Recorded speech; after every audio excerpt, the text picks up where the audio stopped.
he can do some annoying voices, man. And when he started talking as that lizard, I was like, here we go. We about to have Whitey syndrome. As racist as that sound, that's not what it is. Whitey syndrome is not what it sounds like. It is this right here. They're scratching up my floor. Here comes the seizure. It's so bad. Yeah, I'm right there with you, brother. I was like, because I first heard that voice, I'm like, oh, I got flashbacks of Whitey. Whitey. Right when I thought Whitey could do nothing else to me. Here comes this Whitey right here, man. I said, we got Whitey syndrome, man. I got PTSD behind that shit, man. I can't take it. So if he starts doing another crazy voice here, then I'm gonna hate this. But his voice works here, man. Yeah, it does.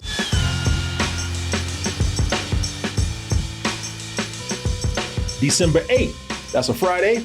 Going to be in the Red Room show at 10 p.m. So I'm going to talk to kids out there. So if you're a kid, you have problems and you don't want to talk to your parents, as a lot of kids have a tendency to do. You know, we've seen a lot of, after school specials and whatnot. It's no problem, man. Go find a talking lizard, preferably a Jewish one. Or maybe you have an old Jewish uncle. Yeah, who was also a lizard. Who's also a lizard. Adam Sandler is the ultimate service animal in this movie right here. He's helping a 5th grade class with all their problems, man.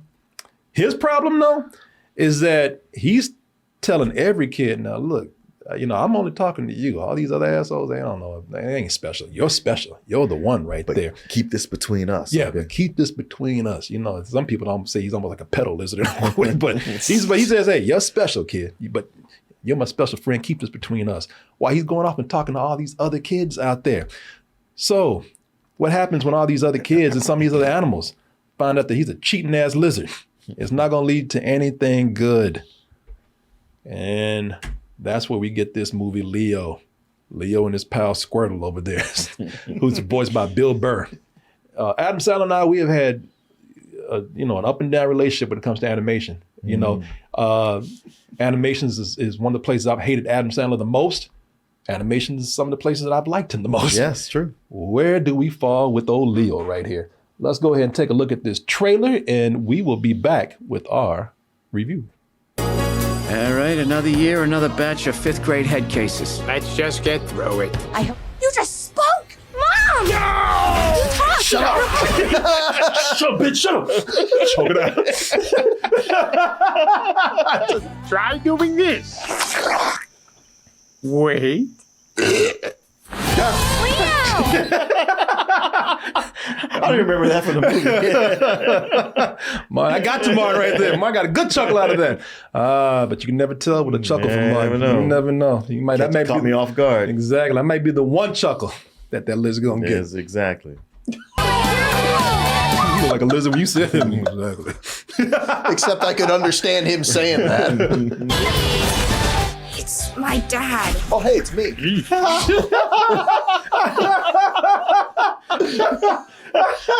You ain't lying, man.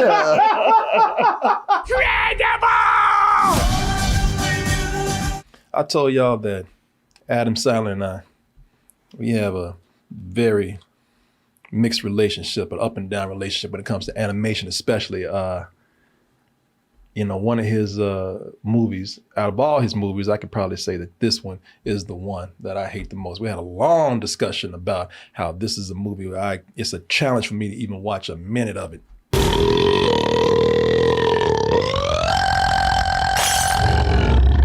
Please excuse me while I go take shower. And get counsels for the stereotype. That is 8 crazy nights, man. I think 8, now this is just me. And no offense to Mr. Sandler. But it's me too. It's him too, not him. Not me. Not him, no. Hey, I respect different opinions. But, no, everybody likes what they like. Everybody hates what they hate. And I hate this movie right here, man. No disrespect to Mr. Sandler, but this is one of the worst movies I've ever seen. I just watched it last year, and I can confirm that nothing has changed with that. It's actually worse when we rewatch it. It sure is, man. That hardly ever happens. We usually walk away trying to be more open-minded. Not here. It's like this movie truly proved to us that it is a piece of shit. Except respect to you for liking it. Nothing against you right there. There are elements of that kind of humor in this movie right here. But then at the same time, a movie that I enjoy from Adam Sandler that is animated is Hotel Transylvania.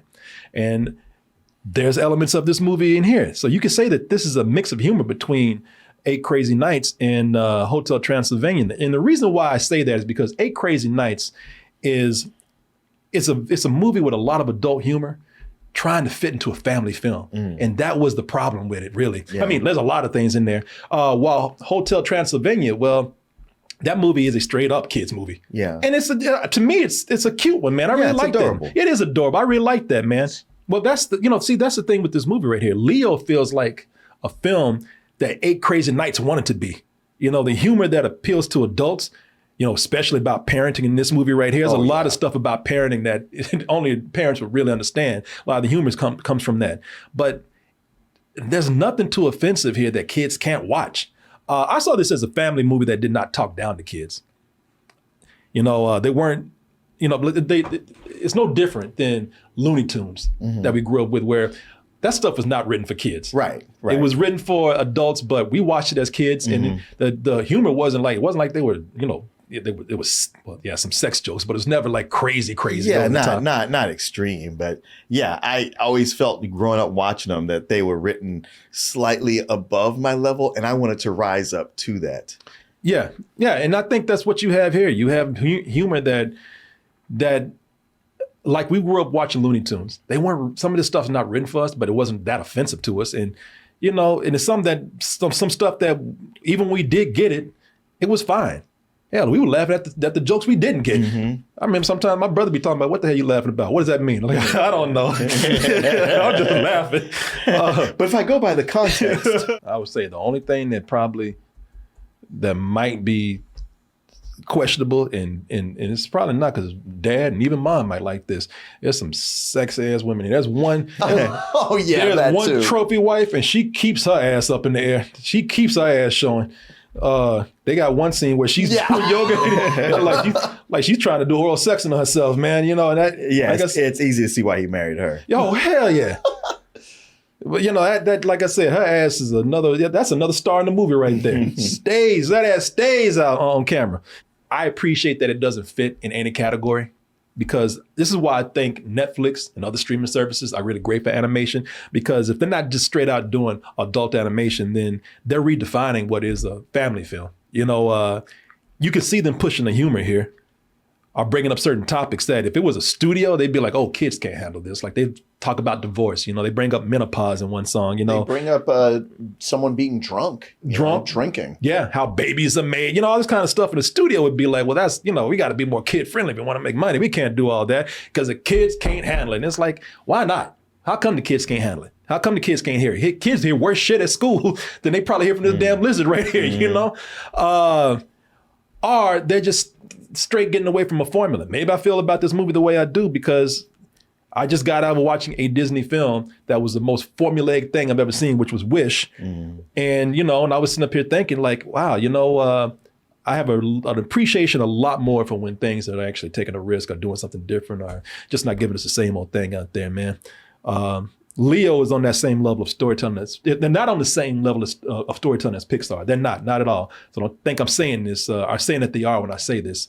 But I would say that something like Leo, it goes to weird places that some of the more successful Pixar movies do, even if it can't compete with the storytelling area right there. And I appreciate that. But, I've talked long enough. I didn't, Well, they sent this to us early. I don't know if you saw it it was in our Netflix queue. So I watched it like a week ago. And I actually haven't been planning to the next time I saw you say, hey man, check out this Leo. Because it being an Adam Sandler movie, it'd be easy to pass it over, especially how we feel about Adam Sandler and animation. Yeah. And I just watch it because it's like, okay, it's in our queue to watch it early. I'm gonna put it on. And I first started hearing his voice, I was like, all right, let me just strap in for it. And I just found myself falling in love with this movie. Yeah. I was like, you know what? You get past him doing his Adam Sandler voice. Yeah, but like the characters are well written. And then the story, you're right, it doesn't talk down to the kids. It's really for them, but it doesn't ignore everything that's going along. And I was like, I'm watching this and I don't know what's going to happen next. And I like that about it. And while the animation isn't anything, it's not groundbreaking in any way, it's not terrible. No. It's not shit. They have good expressions on the characters. Yeah, they got good expressions. You know, animation wise, it's mid road, but the story makes up for it. The way he's going in and inserting himself and actually helping kids with these problems, I was like, you know what? Nobody's actually done this before, and it's acknowledging kids have these complex things they're dealing with. Yeah, and and I also love that by the time a villain presents themselves and they have a chance of redemption, and you think, well, this is how these things go. Double down. I was like, wow, this movie's not afraid to make some people sinister. I was like, you bitch, I dare you. I was into it, man. Wow, you had me fooled. Yeah, right. You feel like, okay, it's about to wrap up, you know, and a nice bow and everything. Like, oh no, you didn't. And it's not even just one character. Like some of these characters, they go back and forth, and you don't really know what's driving them. But to add on to what you said about the characters, there's also a lot of them. They balance a lot. Like near the end when they show all these characters, I'm like, wow, like all of them are not flat. Like they're kind of developed. That's the thing. Normally with something like this, you'd complain about there being too many characters because the focus goes everywhere. But they do manage to develop all of, like with all these kids, you get to know each and every one of them. Like you spend time with each one and they interact with each other and you're like, oh, okay, I got a beat on all of you. I didn't go in feeling one way or another. I actually thought like, all right, it's an Adam Sandler movie. You know, usually my expectations are low, but I don't go in with expectations at all. I go with an open mind, and I was just surprised at how much I was enjoying this. Yeah. And I'm like you, man. You know, I have a test for these kind of movies, and I'll get to that in a little bit. But I would say that this is pretty clever right here. This movie. I mean, there was so many clever things in here. Like Julie and I were talking about this. The kindergartners. Man, those kindergartners. It's my favorite thing. Oh yeah, those little deformed kids that they call kindergartners, like little wild gremlins. Man, those kindergartners, they were always wild. They were always little crazy little creatures, man. They have scenes where they're just doing shit just because they're just full of energy. Just full of energy. Yeah, they have one scene where the kids are just running wild and one's on the floor just spinning around like Curly from the Three Stooges, man. They don't know what to do with their little bodies, man. They're just crazy. And they get a lot of steam out of them. Like just seeing the kindergartners around their teacher, like her expression is just funny. Like just like them yanking on her face and stuff. Now, like I told y'all, man, you know, Adam Sandler and I, it's you know, we have a pretty off and on past. There were some tests that the movie had to pass for me in order to make sure that because early on I was like, don't like this just yet. I know you're enjoying it, but there are some things that are gonna have to be passed here for me to know that I really, really do like this movie. You know, number one, Adam Sandler, despite my criticism of him, I like him a lot. You know, this is hidden gems right here. Uncut gems. I'm saying uncut gems. I keep saying that. Hidden gems. Oh, totally different movie. Uncut gems. I love him in this movie, man. Plus, Adam Sandler is my birthday brother. You know, September 9th. We got the same birthday. So I don't hate Adam Sandler as much as I come across. I actually like Adam Sandler a lot. When Adam Sandler's funny, he's hilarious. When Adam Sandler is good, he's great. When Adam Sandler's great, he's amazing. But first test that he had to do, man, and Martin mentioned it, when I heard he was a lizard, I was like, oh, that voice is going to be hell. That voice is going to be horrible. Yeah, I was going to ask, did you guys have to turn on subtitles? Because early on he was, you know, I'm doing it. No, I understood him. I had to turn on subtitles. No, I understood him. I'm scared of his voice right now. Y'all know Adam Sandler, he can do some annoying voices, man. And when he started talking as that lizard, I was like, here we go. We about to have Whitey syndrome. As racist as that sound, that's not what it is. Whitey syndrome is not what it sounds like. It is this right here. They're scratching up my floor. Here comes the seizure. It's so bad. Yeah, I'm right there with you, brother. I was like, because I first heard that voice, I'm like, oh, I got flashbacks of Whitey. Whitey. Right when I thought Whitey could do nothing else to me. Here comes this Whitey right here, man. I said, we got Whitey syndrome, man. I got PTSD behind that shit, man. I can't take it. So if he starts doing another crazy voice here, then I'm gonna hate this. But his voice works here, man. Yeah, it does. His voice is perfect for an old Jewish lizard. Yeah, especially because part of the thing with Leo, the lizard, is that he's old. He's 74, and he's like, shit, I'm gonna die. yeah, he thought Leo says, I got one more year. Like he knows he's about to die. And him and Bill Burr, man, Squirtle the Turtle, man, they work well together because I love how they wrote these characters. They just, man, sure, they're two reptiles, but really they're just two old men. Yeah. Two old dudes sitting around talking shit about who? The kids. Like old men have a tendency to do. All right, another year, another batch of 5th grade head cases. I think your shirt's on backwards. Come on. Look at this. Boy, by the way, that boy's been held back about 3 times. Because you can tell that he's stupid. Motor mouse. Yep, same old, same old. She had arthritis, and so I had to help her open her mustard packet. First child. Just talking, sitting back and just talking shit, roasting these kids. Yeah, I like it, man. I like the way his voice is for those characters. I like Bill Burr as that turtle right there, man. Now the real test though, because this is an animated movie and I heard they're gonna be singing in this, I was like, oh, here we go, man. I said, you know what? Now that's gonna be the real test if these songs suck.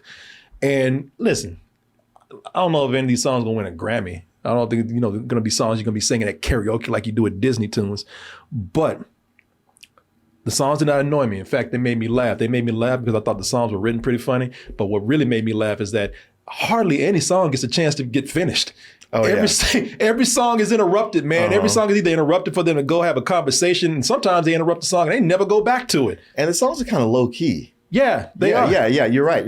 They're like, by the time you kind of judge whether you like it or not, it's kind of over or interrupted. Yep. It's not like Wish where it's like, stop. When you wishing for them to shut.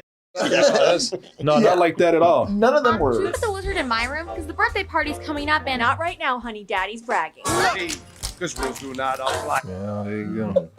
Well, I like the way that clock over there. What did you notice one of those dancing clocks left the chorus line to go up there look at that woman's ass? Apply to me. Give me that. So you only talk to me because I'm. So he just interrupted his song and just went upstairs to hang out with this girl and this lizard, man. What do you want to say? Yeah, I was gonna say I didn't think that any of the songs were particularly bad, but I did think that only like one or two of them really stood out. Sure. This particular number right here, this dance number, there goes mom's ass right there. They had a fun ass callback with that. And plus, if you freeze on some of these things, you'll see some in jokes in this line right here, like the cat that's jumping on top of the 1 clock right here. And there's a funny ass callback to that particular dance number right there. I don't want to say what it is, but when you see it, if you see it, you'll get a good laugh at it. I laugh my ass off at that, man. Sometimes that's the thing with the movie. It never takes itself too seriously because the movie has a real heart to it. It really does. But they never take it seriously. You see how absurdist this is with these dancing sentient clocks around or stopwatches or whatever. Yeah, they do a good job of slipping in silly stuff in the background. Oh yeah, and that's Jason Alexander, who does a great job as one of the girl's father, like the rich snooty girl's father. Man, I enjoyed the characters more than I thought I would. And the reason why is because, first of all, the stories with these kids, like I said, it never takes itself too seriously, but it really did have a lot of heart in it, man. But I was surprised by the substitute teacher. I thought that this teacher that came in was just going to be a quick gag on those teachers that you hate. A one-note thing. Yeah, I thought in the beginning she was going to come in and have her joke and be out. Turns out that substitute teacher ended up being like one of the main characters in the movie.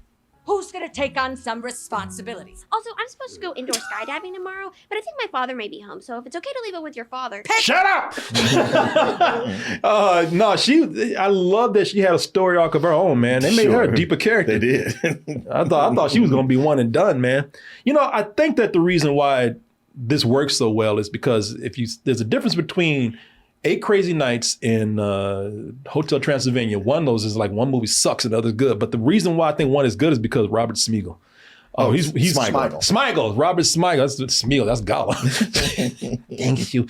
Robert Smigel he was one of the writers on Hotel Transylvania. Yeah. He's been working with Adam Sandler for a while. Yeah. Because he directed that movie. What's it called? The Week Of. It was with Chris Rock. And I'd heard he got interviewed on Howard Stern right before, and I heard him talking about it. So I decided, let me check the movie out.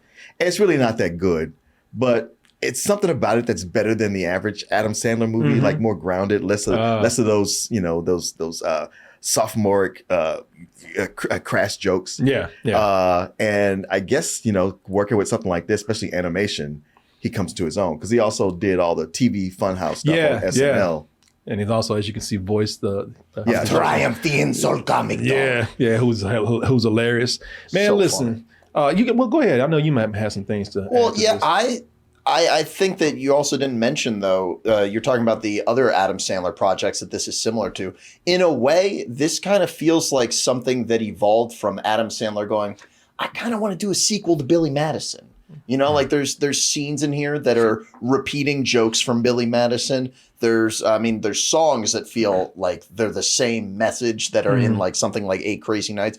Yeah, and speaking of these kids, man, I'm gonna tell you that I love the way when the whole movie, or a lot of the movie, structured almost in chapters, where Leo goes home with a different kid and it tackles this kid's problems.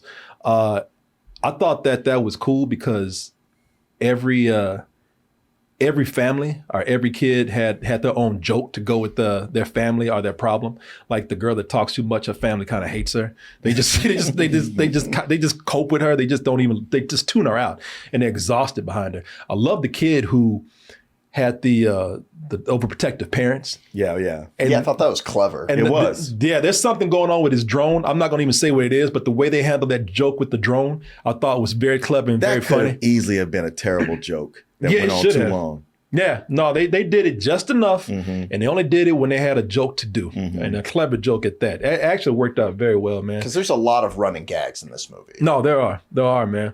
Listen, I thought it was entertaining, man. I really like this movie. I do. It has problems, and sometimes I can see where the tone doesn't work, even though it worked for me. Because not every joke's gonna hit, man. I mean, it is one of those kind of things where I believe, like, what's his name? Smigel. What's his name? Robert Smigel. He's the one that comes in. Like when Adam Sandler comes in and says "pee pee doo doo," that Smigel says, "That's cool. I'm gonna go ahead and write some good shit." but also I think Adam Sandler has contributed a lot of good gags here. Oh, man. Especially with that character. I know he had a lot to do with that character. So yeah, man.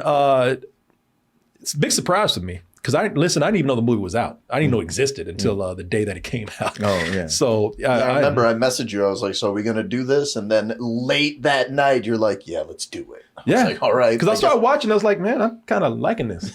So yeah, it's already out. It's #1 on Netflix as of this week. I think it deserves that. It's a lot of fun. But those who have not seen it, I think it's worth giving it a watch, man. It's a lot of fun. I give it a matinee. Probably a high matinee. I liked it. Yeah, it's not going to be. I mean, when you look at a year of, like, for animation where you got Across the Spider-Verse and even the new Teenage Mutant Ninja Turtles Mutant Mayhem, it's not going to be up there with them, but it might be third. I mean, honestly, my only issue with it is just that the animation doesn't blow you away, but everything else about it works so surprisingly well. And being an Adam Sandler movie, if not the whole, it's going to be obnoxious off the bat, there was always that feeling like, well, at some point they're gonna let it. It's going to get sloppy, and it didn't. Tight reins on all of it. You said it's got a lot of heart, to the point where I was like, man, a lot of times on a Saturday night when I'm watching these animated flicks and I'm drinking, I'll get a little misty. But I was like, I don't think that's going to happen this time. And damn it, if it didn't, I was like, I got a little water in my eye at one point toward the end. Yeah. It's a very high matinee for me. Yeah. Yeah, I think that there's a lot of like bizarre stuff in here that works for it because it's animated. I didn't love it, but I certainly liked it, and I laughed all the way through. And I guess there's one thing I love: those kindergartners. They show up throughout the movie, and I was laughing out loud. Like I was rewinding. Every time, man. Yeah. I mean, yeah. We think. Yeah. I was just always. I'm always laughing at just how insane they look. And the movie knows how funny those characters are, and they use them very well. I would give it probably like a low matinee. Okay. Yeah, that's good. That's good. I'm going to tell you, though. I mean, out of all the animated movies you see this year, man, how many of them have ass like that? No, come on. So that's where the high matinee came in right there. So, yeah, y'all. How many Disney princesses y'all gonna see do that right there? Most of them are teenagers, so okay. Well, they got when they're 18. How many do that? I'm just hoping that this is not going to be the beginning of a trend from Adam Sandler where we're seeing him repeat jokes and ideas from previous movies he's done. I wouldn't hold my breath on that. Well, this was the most obvious I've seen him do it. For me, take the good ones and you can see.